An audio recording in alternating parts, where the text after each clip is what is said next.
Bien, muy buen día. La clase a desarrollar el día de hoy es dando continuidad a nuestro módulo de bases metodológicas, es un poco hablar del desarrollo de las capacidades según el deporte, que son similares. Eh, Vamos a ir viendo, digamos, ir mencionando las capacidades que uno puede desarrollar en cada deporte, principalmente en los colectivos, en los deportes colectivos, donde hay cierta similitud en cuanto el desarrollo de lo físico propiamente dicho, ¿sí?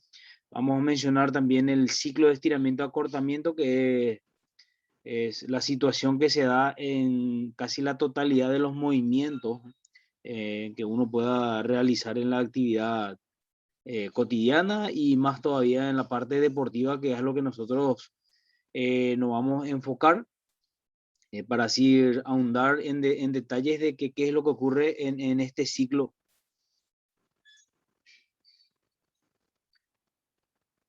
Bien, vamos a la teoría. Habla que el ciclo de estiramiento-acortamiento, en sus siglas SCC, refiere a la acción de preestiramiento y contramovimiento que se observa comúnmente durante los movimientos humanos, típico, como el salto, ¿eh? Entonces, tenemos como referencia de que en todos los movimientos que uno pueda realizar, ya sea deportivo o no deportivo, se cumple este ciclo, ¿sí? En donde uno va en contra, en lo que es contramovimiento, en lo que es preestiramiento.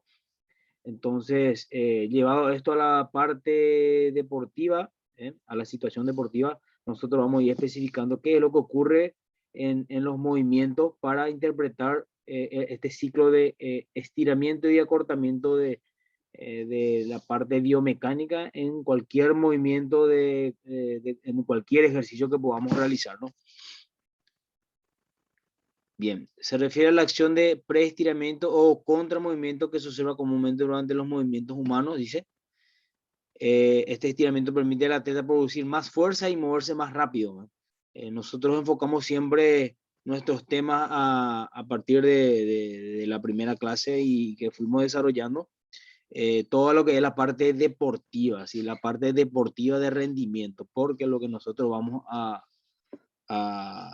finalmente a recibir es el título de preparadores físicos, ¿verdad? Entonces debemos de comprender bien todo lo que conlleva el desarrollo de un entrenamiento, la planificación de un entrenamiento que tocamos bastante en la clase presencial. Sí, vimos un poco lo que era la evaluación y vimos ejemplos de cómo ir desarrollando lo que es las evaluaciones, ¿verdad? Mencionamos bastante de que debemos de tener principalmente los parámetros para poder tener un norte en cuanto a cómo voy a trabajar, qué es lo que quiero, cuándo voy a aplicar las capacidades que también mencionamos en las clases anteriores, ¿verdad?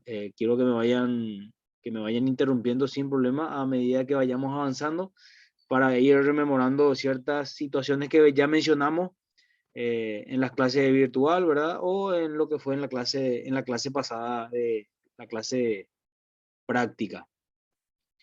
Bien, dice, existe una controversia en torno a la mecánica responsable de la mejora de rendimiento, dice, en el uso del estiramiento, del ciclo estiramiento-acortamiento, porque dice, probable que sea una combinación del estado activo y el almacenamiento de la energía elástica dentro del tendón, ¿sí? Entonces, en todos los movimientos que nosotros podamos desarrollar, ya sea en una sentadilla, ya sea en un envión de potencia, o ya sea en una aceleración, o ya sea en un chute, ya sea en un lanzamiento del balón, ¿verdad? Si hablamos de los diferentes deportes, ¿verdad? Que siempre mencionamos deportes colectivos, en donde los movimientos no son cíclicos, son acíclicos. O sea, no podemos saber el patrón de movimiento de lo que puede ocurrir en un deporte. Entonces, habla acá en la parte teórica de esta controversia, pero sí lo que podemos llevar en cuenta es de que en todas las situaciones tenemos este ciclo. Vamos a ir viendo en imágenes, vamos a ir compartiendo también en videos, ¿verdad? De qué es lo que ocurre, ¿verdad? Para poder interpretar. Habla de que los métodos de entrenamiento que mejoran la actividad previa muscular, como el entrenamiento pliométrico y balístico, dice, pueden ser beneficiosos para mejorar el rendimiento deportivo. Si bien en cuenta en todos los deportes o en todas las situaciones, en todos los gestos técnicos, lo que nosotros queremos es, ¿verdad?, que nuestros atletas sean potentes, sean fuertes, sean rápidos, o sea, va relacionado uno con el otro, que mi deportista o mi alumno pueda tener la capacidad de sprintar, la capacidad de reacción, que pueda cambiar de dirección con facilidad, que pueda realizar su gesto técnico, ¿verdad? En forma adecuada. Bueno, entonces nosotros lo que debemos llevar en cuenta es que en los trabajos de pliometría, en los trabajos balísticos, ¿verdad? En los trabajos balísticos hablamos de todo lo que sea lanzamiento, todo lo que sea arranque de potencia, cargada de potencia, pueden ser los trabajos en lineman, que son con las barras, ¿sí? Que vamos a ir viendo con ejemplos, para que podamos interpretar a lo que se refiere este tema que hoy abordamos, que es el ciclo de estiramiento, acortamiento. ¿Sí? Acá tenemos un poco más de teoría. Dice que se ha demostrado que los atletas saltan 2 a 4 centímetros más alto durante el salto con contramovimiento, ¿sí? El CMJ que hablamos hoy pasada de la evaluación, ¿sí? Que durante el salto en cuclillas, dice que es el squat jump, ¿eh? Esto se debe simplemente a que el CMJ incorpora una acción de caída previa al estiramiento en comparación con el salto en cuclillas. Bueno, tenemos una imagen aquí en esta guía diapositiva en donde ustedes ven en la figura A y B, ¿sí? Dice, muestra la parte o la fase excéntrica, dice, del movimiento. Si se fijan acá en la parte izquierda de la pantalla, A y B, habla de la parte excéntrica, ¿sí? En donde previamente a esta hay un apoyo, ¿sí? Un apoyo en donde hablamos en donde se activa la parte elástica del músculo. Un ejemplo sencillo, ¿sí? En donde luego se ve la parte figura C y D, donde ocurre la amortización, y la parte concéntrica es la última imagen de la derecha, en donde ahí se produce la parte de explosividad o impulso, ¿sí? O activación neuromotora, o estímulos de fibras rápidas, ¿sí? Entonces, esto es lo que ocurre en esta fase, en donde vimos la primera excéntrica, la de amortización, y la parte concéntrica, que es el movimiento en sí, ¿verdad? Que es lo que buscamos en nuestros deportistas, que ejecuten sus gestos técnicos de forma más explosiva, que puedan tener una capacidad de reacción, que si te hablamos de un deporte como el handball o como el básquetbol, que puedan tener una mayor impulsión a la hora de ejecutar, un mayor lanzamiento, ¿sí? Si hablamos de fútbol, que puedan tener esa capacidad de poder realizar el gesto técnico adecuado con fuerza, con potencia, ¿verdad? Que es lo que siempre mencionamos, ¿verdad? Eh, en todas las clases que venimos desarrollando, ¿verdad? Bien. Se describe como una acción muscular cíclica rápida mediante el cual el músculo sufre una contracción excéntrica, ¿sí? Seguida de un periodo de transición antes de la contracción concéntrica, ¿sí? La parte excéntrica sería, en una sentadilla sería la parte excéntrica, el momento en donde uno baja, ¿sí? Ahí se produce la contracción, el acortamiento. ¿sí? Y la parte de la contracción concéntrica, valga la redundancia, es la parte balística o la parte de impulsión que hace que yo pueda llevar a cabo lo que es la potencia, ¿verdad? Si está bien claro hasta aquí, seguimos avanzando. Si hay alguna duda con algún ejemplo de ejercicio, podemos ir describiendo también, ¿sí? Esta acción muscular también se conoce a veces como la acción inversa de los músculos, dice.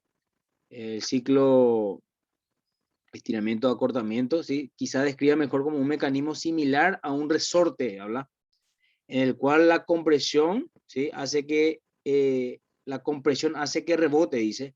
Entonces, por eso en todos los gestos, en todos los movimientos, en todos los ejercicios que nosotros podamos desarrollar, eh, se cumple este ciclo, así como el resorte, así como habla acá el ejemplo, en donde se genera un impulso a través de un acortamiento y la impulsión que hace que se extienda la musculatura, se pueda despegar, se pueda sprintar, se pueda lanzar, se pueda golpear. Eso cumple este ciclo de acortamiento y estiramiento, ¿sí?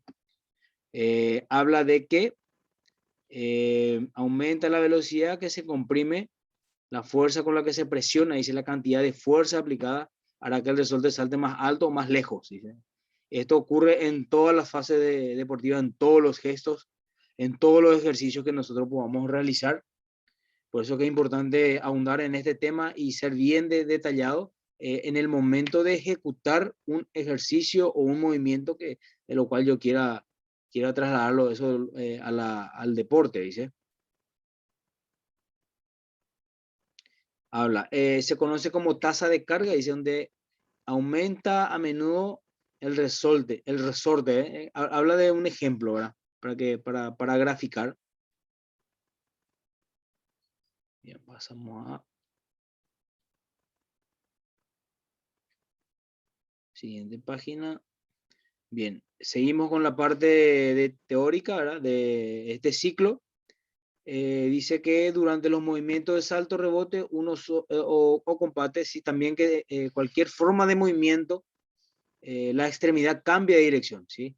Entonces, como mencionamos al inicio, en todas las fases, en todos los movimientos que ustedes puedan realizar con su deportista, se cumple este ciclo. Entonces, dependiendo de lo que yo quiera realizar, si vamos a lo que es la fuerza, potencia, vamos a poder ejemplificar bastante bien si también ocurre esto. Dice, al caminar, al saltar, al corregir, al girar, al bajar, al levantar el brazo, dice. Entonces, este ciclo de estiramiento, acortamiento se da en todas las fases. Eso que vamos a ir mencionando bastante porque es el tema a desarrollar hoy. Dice, las extremidades cambian continuamente de dirección, se hace un uso constante de este ciclo para cambiar la dirección en la que se mueve la extremidad, como algunos movimientos son mucho más rápidos que otros, dice, ¿verdad? El sprintar frente a caminar, ¿sí? Entonces, el ciclo siempre se cumple, pero ya dependiendo de cuál sea el objetivo que yo quiera desarrollar, va a ser para poder realizar la velocidad, la pliometría, la agilidad, los cambios de direcciones, la velocidad curvilínea, la velocidad lineal, ¿verdad? Que también se cumple en los deportes, ¿sí? Acá tenemos otro ejemplo, dice, el tiempo de acortamiento en la fase de amortización isométrica del sistema conecta la fase excéntrica con la concéntrica, dice. Ahí el término acoplamiento, ¿sí? Entonces, si graficamos esto en un ejercicio, ¿sí? En un ejercicio, por ejemplo, la de pliometría, vemos que este resorte cumple un ciclo de acortamiento y luego de impulsión. Deben llevar en cuenta siempre que cuando voy a realizar un ejercicio de la parte física pura, por ejemplo, una sentadilla explosiva, por lo menos debo darle a 3 a 4, hasta 5 segundos en la parte excéntrica, ¿sí? Que es la parte en donde uno baja ese implemento, y en la parte sí concéntrica lo más rápido posible. O sea, el gesto debe ser como el resorte, ¿sí? Lo más rápido posible, que vamos a ir ejemplificando en videos, acá en esta clase, y ya previamente o posteriormente ustedes van a ir haciendo sus preguntas de en qué momento podemos o cómo podemos ejecutarlo, ¿verdad? Bien, vamos un poco a mencionar todas las capacidades que podamos desarrollar en estos deportes. Yo elegí estos deportes que son los que más o comúnmente nosotros vemos, ¿verdad? Si por ahí hay otro deporte que ustedes quieran ahondar en detalles, podemos también mencionar y podemos ir describiendo si se da o no las capacidades que queremos mencionar, ¿verdad? Para la clase, para que quede bien en claro qué es lo que podemos desarrollar, y también hablar de la similitud que hay en las cualidades físicas que pueda llevar a desarrollar, ¿verdad? Con el deporte. Por eso siempre mencionamos de que en deportes colectivos las capacidades físicas son similares, y a la hora de especificar, sí, nosotros debemos de, de llevar a cabo, vamos a decirle, una diferenciación entre la parte técnica, ¿verdad? Y la parte táctica, por supuesto, que es lo que no hay similitud en ningún deporte, pero sí en la parte física siempre van a ver que por ejemplo, en básquetbol se puede trabajar la resistencia, en handball se puede trabajar la resistencia, en futsal también, en fútbol de campo también se puede trabajar la resistencia. Lo que debemos llevar en cuenta es en qué momento y cómo debemos aplicar esa capacidad, ¿eh? Eh, si vamos a ir a deportes de rendimiento, ya podemos decir de que lo que más hoy día se pregona es que nuestros deportistas sean potentes, ¿verdad? Al hablar de potencia sabemos que va relacionado con la fuerza y con la velocidad, y también debemos de saber el nivel con quien estoy trabajando, ¿eh? De repente, si no es muy profesional el grupo que tengo, difícilmente pueda llevar a cabo ciertos ejercicios por una cuestión de implementos o por una cuestión de tiempo. Pero sí, ustedes como preparadores físicos deben de saber qué ejercicio y cómo debo planificar, cómo puedo estructurar mi semana, dónde puedo meter un trabajo de resistencia aeróbica, dónde puedo meter un trabajo de resistencia anaeróbica, cómo puedo diseñar mi trabajo de core o mi trabajo preventivo, cómo puedo trasladarlo al trabajo de fuerza, cómo luego puedo ir realizando tareas técnicas, ¿verdad? Combinadas, ya que hoy día también se utiliza mucho en deportes la combinación de métodos, también metiendo el implemento. Mencionamos clases pasadas y en la clase presencial de que cuando uno trabaja con el implemento, dependiendo del deporte, hablo de implemento, por ejemplo, el balón, se pierde la parte pura de la educación física, ¿verdad? Porque la condicionante va a ser siempre el implemento. No obstante, hoy día se utiliza mucho los trabajos de fuerza y seguido a eso la parte de transferencia, donde sí puedo aplicar una tarea técnica, ¿verdad? Pero siempre vamos a mencionar y vamos a recalcar de que cuando uno mete el implemento específico del deporte, ahí ya perdemos la parte específica de una capacidad física, ¿verdad? Pero sabemos también que no podemos dejar de trabajarlo, ¿verdad? Pero sí podemos separar las tareas para tratar de especificar, ¿verdad?, el desarrollo de una capacidad. Bueno, acá mencionamos fútbol y futsal, o futsala, que también tienen bastante similitud, no así en el campo o en el terreno donde se juega, ni las dimensiones, ni el balón, pero sí en las tareas físicas sí hay mucha similitud. Podemos mencionar la resistencia aeróbica, anaeróbica, la fuerza estructural, que podemos mencionar que las fuerzas estructurales serían los ejercicios en donde podemos involucrar, podemos realizarlo, aplicarlo por grupos musculares, ¿verdad?, que no son específicos del deporte. Por ejemplo, un press de banca, trabajos en poleas, un trabajo en silla cuádriceps, en camilla femoral. Bueno, eso es un trabajo estructural del atleta o del deportista, pero no es un trabajo específico, ¿verdad? A la hora de llevar, vamos a decirle, al campo o al gesto técnico. Por ejemplo, un trabajo de fuerza-potencia, sí, uno lo puede trasladar a la hora de llevarlo a campo, ¿verdad? Por ejemplo, puedes diseñar un trabajo de sentadilla explosiva y con una transferencia de, por ejemplo, trasladar el balón o conducir el balón y luego terminar culminando, ¿verdad? Que se puede dar en handball, en básquetbol, se puede dar muchas veces en el rugby también, y en el fútbol se puede dar esa situación que mencionamos. La velocidad, la coordinación, la agilidad, ¿sí? En la velocidad sabemos que puede ser velocidad aláctica o velocidad láctica, dependiendo siempre también de cuándo quiera desarrollarla. Si hablamos o mencionamos de lo que dijimos clase pasada de nuestra semana de competencia, nuestro microciclo, entonces debemos llegar en cuenta en qué momento puedo trabajar velocidad láctica o aláctica. Si hay alguna duda sobre esa velocidad que mencionamos, bueno, consultan. Si no, avanzamos. El trabajo de coordinación, que puede ser entre vallas, puede ser con la escalerita, que hoy día se utiliza mucho. El trabajo de agilidad, sí, también puede ser llevado a cabo entre conos, puede ser llevado a cabo entre estacas, si es que tengo el implemento, o sencillamente con cambios de dirección, ¿verdad? Hablamos... Profe, Sí, escucho, Carlos.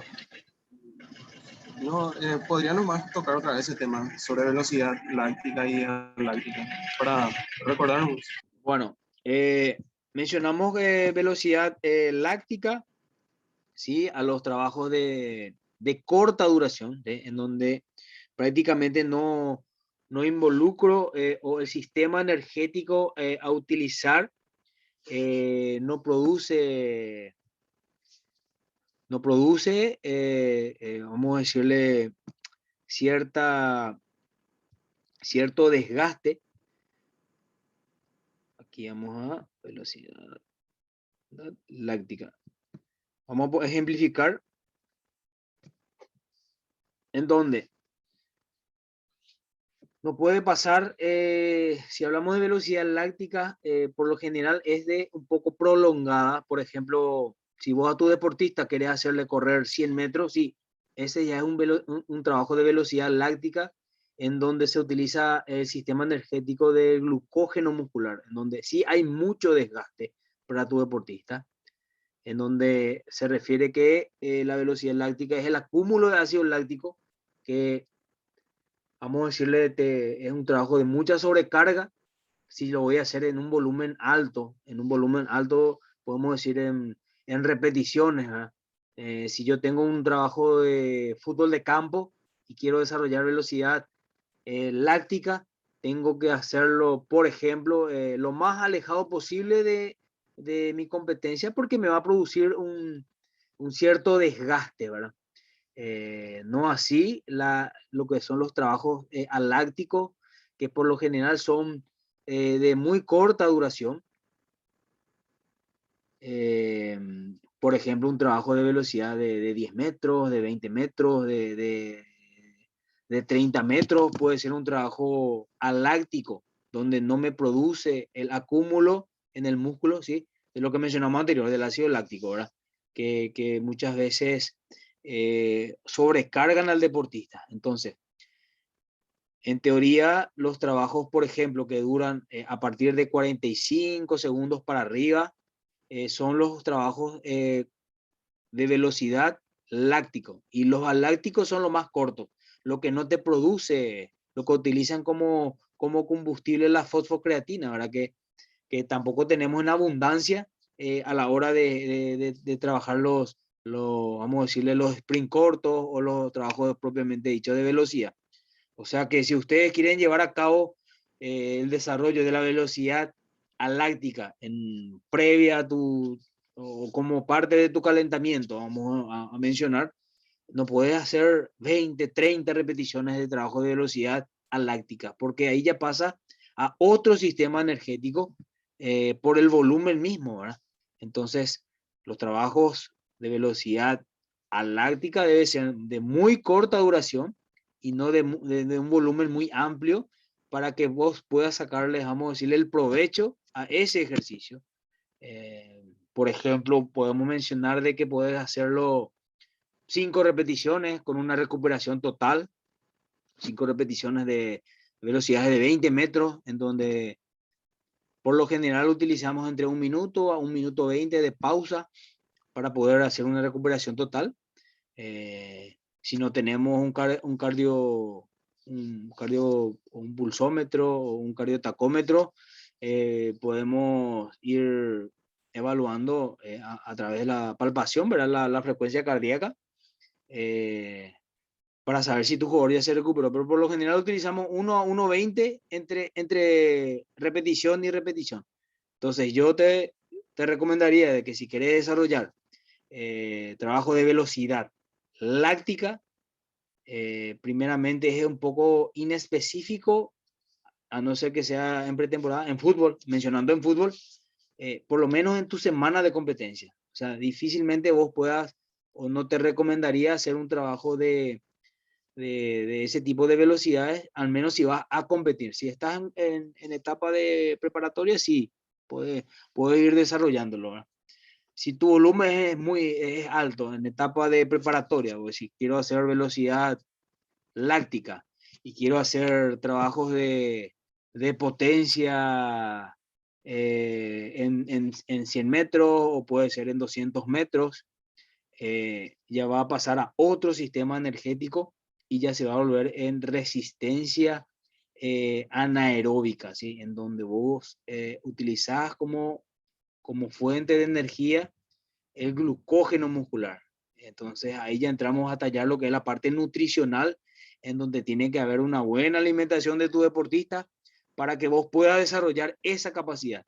O sea, si tu nutrición no es muy buena o si no sabes qué es lo que tu deportista o cómo se alimenta, entonces difícilmente vas a poder sacarle provecho para desarrollar esa velocidad. No sé si queda claro, Carlos, si, en tu pregunta o si crees Sí, que... sí, profe. Bueno. Pasamos un poco para mencionar lo que vamos a encontrarnos en los otros deportes, ¿verdad? Por ejemplo, en handball tenés prácticamente las mismas capacidades, ¿verdad? Los ejercicios técnicos y de situación sí son diferentes, pero luego es casi lo mismo, ¿eh? También mencionamos en básquetbol los mismos ejercicios, también en la parte analítica, la parte de situación son diferentes, pero en la parte de desarrollo físico sí hay similitud, ¿eh? Entonces también debemos de llevar en cuenta si tengo juveniles, si tengo gente profesional, si tengo gente amateur, deben de manejar, ¿verdad? La competencia, las sesiones que pueden tener de repente en deportes amateur o por el interior.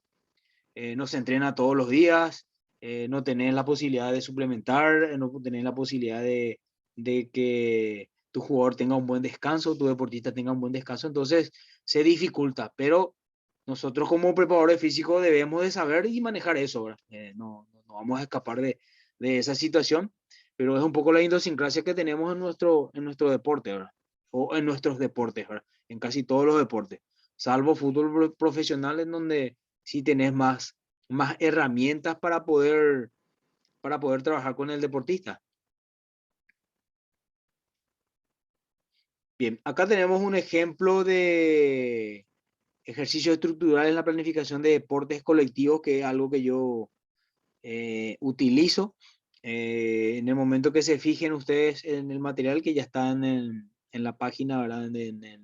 Del instituto, voy mencionando siempre el trabajo de zona media, el trabajo de activación, en donde hoy ustedes deben de saber de que ya casi no se utiliza los clásicos ejercicios, ¿verdad? De acortamiento y estiramiento, ¿verdad? En cuanto a zona media. Entonces los clásicos abdominales que anteriormente utilizábamos, hoy casi ya no se utiliza o no es lo ideal, ¿verdad? Por ahí se sigue utilizando, pero no es lo ideal para activar esa zona. Debemos de llevar en cuenta siempre, y voy a mencionar siempre, de que enfocamos esta materia a la parte deportiva, ¿verdad? Pero sí, vamos a ir tocando también qué es lo que se puede hacer a nivel de, vamos a decirlo, un poco de trabajos, no precisamente en deportes, ¿verdad? Qué es lo que podemos hacer, por ejemplo, en un circuito funcional, si trabajo en un gimnasio, o si tengo alumnos particulares en un gimnasio, o alumnos particulares en entrenamiento personalizado, ¿verdad? Que no necesariamente tiene que ser en un gimnasio, ¿verdad? Puede ser a campo abierto, puede ser en la casa en el domicilio, porque hay también ese tipo de trabajo. También creo que tenemos acá compañeros que trabajan en la parte funcional, ¿verdad? Entonces sí se puede llevar a cabo si tengo los implementos y vamos a decirle el suficiente espacio para poder realizarlo, ¿verdad? O el grupo, o si el grupo que ustedes tienen da para trabajar estos ejercicios.